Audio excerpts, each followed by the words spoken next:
Hello and welcome to AidanEyewitness.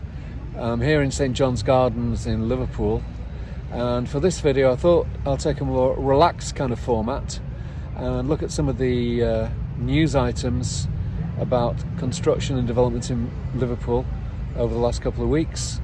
This includes some construction, progress of construction, and also there's been a master plan announced to be drawn up for this area, St George's, as they call it, St George's Gateway, and there's another consultation for the waterfront, plus one on London Road to do with transport. So we'll take a look at those and some of the construction sites. As well as recent news items, I'm going to look at a few of the buzzwords used in the press releases and planning documents. Words used by professionals, but mostly not by the general public. The Liverpool Echo reports that huge transformation is planned for the area called St George's Gateway. It's one of the most famous and best loved parts of the city and covers the area from Limes Street Station, the Walker Art Gallery and Museums, St George's Hall, St John's Gardens, down to the Birkenhead Tunnel. The flyovers were completed in the early 70s. They were removed in 2019, but nothing much has been done in the area since then. So exactly what decision has been made?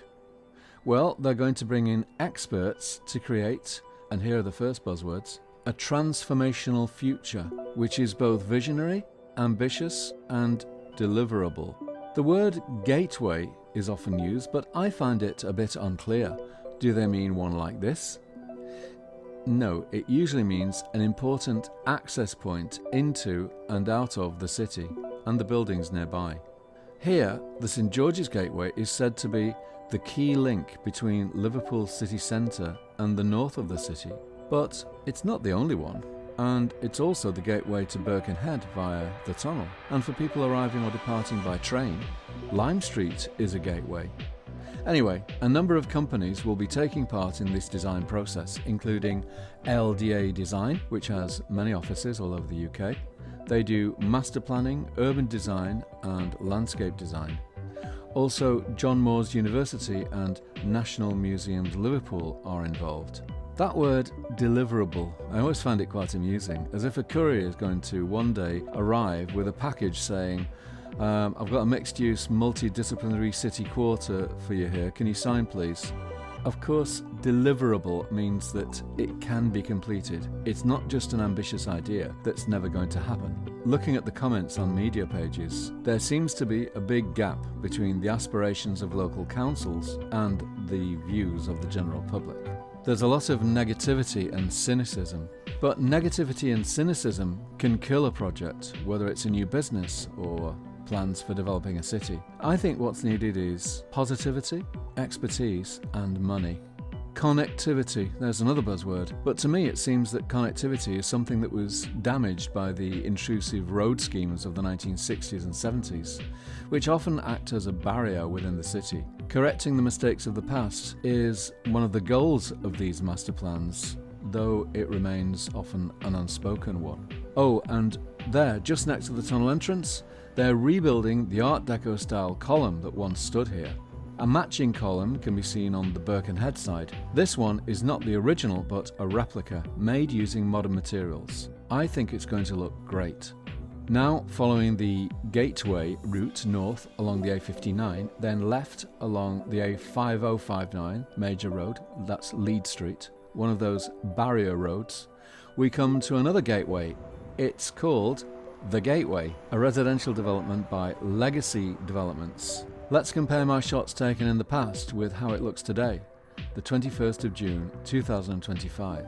Yes, it's real. It's not just an aspiration. It really is moving ahead. Legacy seem to be making things happen. The 4 residential blocks will contain 656 luxury apartments. Many will have great views over the city and river. Starting price, as given on the Legacy website, is £159,950. Returning to our starting point by St George's Hall, we proceed along London Road, where another ambitious plan is being put together. It aims to improve transport links and the quality of the street environment along this route. This area is often regarded as the forgotten part of Liverpool city centre, but things seem to be changing. The residential building next to the former TJ Hughes is well advanced, and look at the incredible work they're doing to put a new building inside the facade of the old one. This area is called the Fabric District. It has a long history and there are lots of very nice graffiti artworks, but also some not so nice stalled projects. One abandoned one I featured previously is now starting to move ahead under a new developer, Melior. It's to be named Islington Quarter. Along London Road they want to improve the streets, the crossings, providing improved links between the city centre, the University of Liverpool and Kensington. Monument Place will be upgraded. They also mentioned new bus lanes. Are they making a comeback? The plans are being developed jointly by Liverpool City REgion Combined Authority and Liverpool City Council. Active travel is to be promoted. There's another buzzword. Active travel? It's used in a lot of press releases, but actually I had to look it up. It means walking and cycling, being active while you're moving, not just driving in a car. Nothing to do with passive travel. There will be a consultation where the local community will be invited to give their opinions. Another familiar word used by planners, placemakers, is public realm. I remember a time when the realm used to be the kingdom and the territories beyond the seas, ruled over by the monarch. Nowadays we have public realm, an area that's ruled over by the public maybe? There will be drop-in events to provide information. And now another news item. There's going to be a 1.6 billion transport boost for the Liverpool City REgion. The money is to be used, amongst other things, for 3 new stations. This ties in with the plans for the new Liverpool to Manchester rail link via Manchester Airport. As a frequent commuter between the two cities, I'm very interested in that. The new stations are Carmill St Helens, Woodchurch on the Wirral, and Daresbury in the borough of Halton. The construction of Liverpool Baltic Station has already been given the go-ahead. There's a £15 million development of Runcorn Station in planning, as well as improvements to the bus fleet. Moorfield Station will undergo renovation, and there will be a new transport interchange in St Helens. And of course, the new Mersey Ferry is currently under construction. Plans like these are often met with scepticism by the general public because they think they're never going to happen, but all I can say is keep watching AidanEyewitness. Next on the list of news items we have a new status for an already celebrated modern building, one that's needed a lot of expensive repair work in recent years. It's Liverpool Metropolitan Cathedral. Currently the area in front at the bottom of the steps is undergoing some rebuilding work. The Metropolitan, or Catholic Cathedral, is a radical modern building that was constructed on top of a traditional style crypt, which would have been the base of the gigantic original design from the 1930s, a model of which is in the Museum of Liverpool. It's said the costs rose from £3 million to £27 million, so it was never built. Let's hope something like that doesn't happen with some of today's projects. Architect Sir Frederick Gibbard, that's the correct pronunciation, I checked it, drew up a modern style design and it was completed in 1967. I remember going there with my mother. It will now be listed as Grade 1. The question is, why was it not given Grade 1 status originally? The City of Liverpool has a large number of Grade 1 listed buildings, but how many are there exactly? I can't seem to find a definitive number. I've seen 26 and 32. Wikipedia lists 30. Who's right?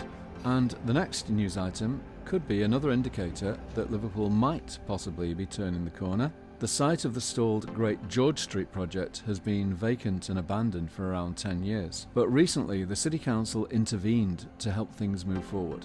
It's a bit complicated exactly what they did, but according to the reports, the council was able to acquire the land under its own ownership as the freeholder, and I understand this makes it possible to put the site on the market for a new regeneration scheme.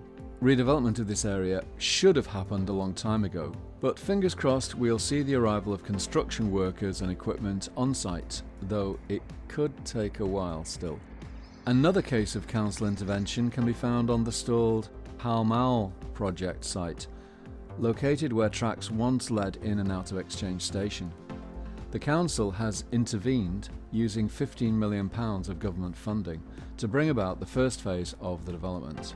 They have created a strategy to deliver the first office building, which will hopefully kickstart further development on the rest of the site and in the area. It's said Liverpool has a shortage of Grade A office space, so this project should help with that. This site is just a stone's throw away from the King Edward Triangle, which awaits ambitious development plans for a series of tall towers, taller than any previously seen in the city. It's been revealed that one of them is going to contain a 5-star hotel, which is essential for a city with ambitions.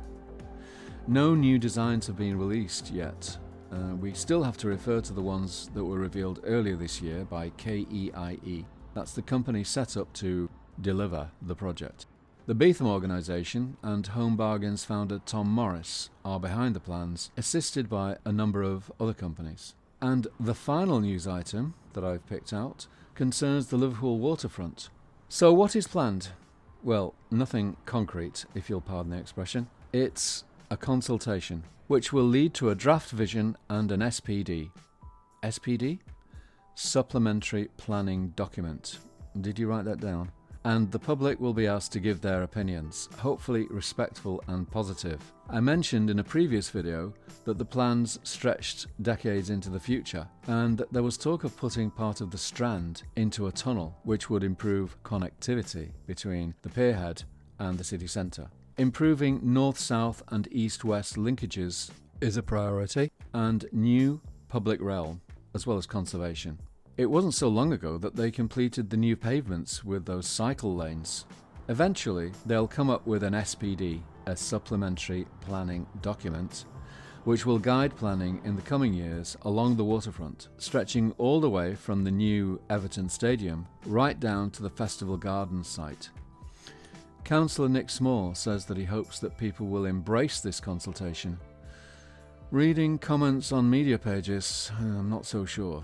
And so we can see that in Liverpool there is a lot of ambition, aspiration. There are some successful projects going ahead, the new Everton Stadium, which is going to be called the Hill Dickinson Stadium, the Gateway, and others. There is a vision of a future Liverpool that will improve on the legacy of the past. But how will it progress? How long is it going to take? And how much will it cost? Too many questions to deal with right now, but I'll keep an eye on things as they move forward. Please like this video, subscribe to the channel and post a comment. Respectful, please. And I can guarantee all my replies are handwritten by me. And that's why it might take me a bit longer to respond. So that's all for this update of AidanEyewitness, and please do help me out by liking this video and subscribing to the channel. That will really help me. And you can also provide support via buymeacoffee.com/AidanEyewitness. Vielen Dank fürs Zuschauen und auf Wiedersehen in Liverpool.